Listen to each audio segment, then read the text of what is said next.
আমরা সকলেই এটা জানি যে রাবণের স্বর্ণলঙ্কা ছিল, কিন্তু তোমরা কি এটা জানো যে স্বর্ণলঙ্কা রাবণ কোনোদিন বানায়নি?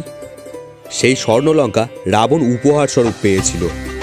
হ্যাঁ, আজকে তোমাদের কাছে আমি সেই গল্পই বলতে চলেছি যে রাবণ কিভাবে স্বর্ণলঙ্কাকে উপহার স্বরূপ পেয়েছিল, কিংবা এই রাবণের স্বর্ণলঙ্কা প্রথম কে তৈরি করেছিল।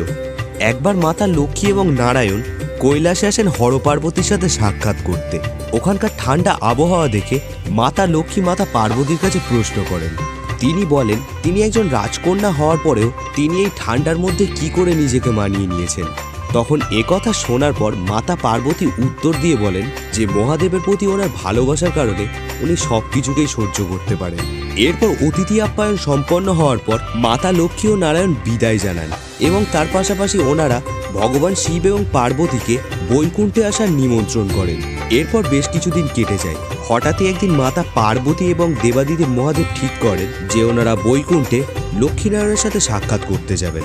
সেখানে গিয়ে মাতা পার্বতী লক্ষ্মীনারায়ণের মহল দেখে অবাক হয়ে যান। মহলটি খুবই সুন্দরভাবে সাজানো ছিল, যা দেখে মাতা পার্বতীর ইচ্ছে হয় যে এমন একটি মহল যেন ওনারও থাকে। এরপর মাতা পার্বতী এবং মহাদেব কৈলাসে ফিরে আসেন। কৈলাসে ফিরে মাতা পার্বতী মহাদেবের কাছে একটি বায়না জোড়েন। তিনি মহাদেবকে বলেন যে আমি বিবাহের পরে আপনার কাছ থেকে একটা কিছুই চাইনি, তবে আমি এখন আপনার কাছে একটি উপহার চাইব, যা আপনাকে দিতেই হবে। একথা শোনার পর মহাদেব অবাক হন এবং মাতা পার্বতীর কাছে প্রশ্ন করেন যে তিনি কি এমন চান। তিনি যেন মনে কোনো সংকোচ না রেখে ওনার কাছে সবটা খুলে মেলে বলেন। তখন মাতা পার্বতী মহাদেবকে বলেন যেমন লক্ষ্মীনারায়ণের সুন্দর একটি মহল আছে, তার ন্যায় আরও অনেক সুন্দর একটি মহল যেন মহাদেব ওনাকে উপহার দেন। একথা শোনা মাত্রই মহাদেব মনস্থির করেন যে তিনি একটি স্বর্ণমহল নির্মাণ করবেন, কিন্তু তিনি সেই সময় একথা ভেবে পাচ্ছিলেন না যে একটি মহল নির্মাণ করবার মতো সোনা তিনি কোথায় পাবেন।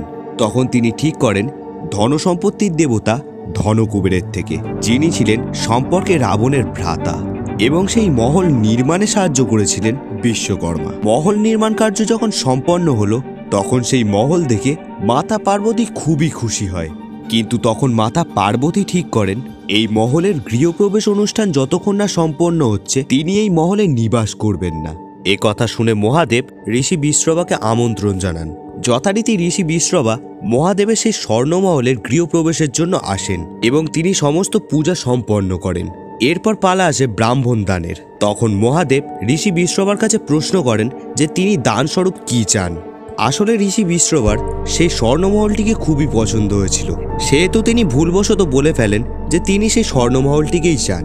যে কথা শোনার পর মহাদেব ওনাকে সেই মহলটিকেই দান করে দেন। আসলে ঋষি বিশ্রবাই ছিলেন রাবণের পিতা।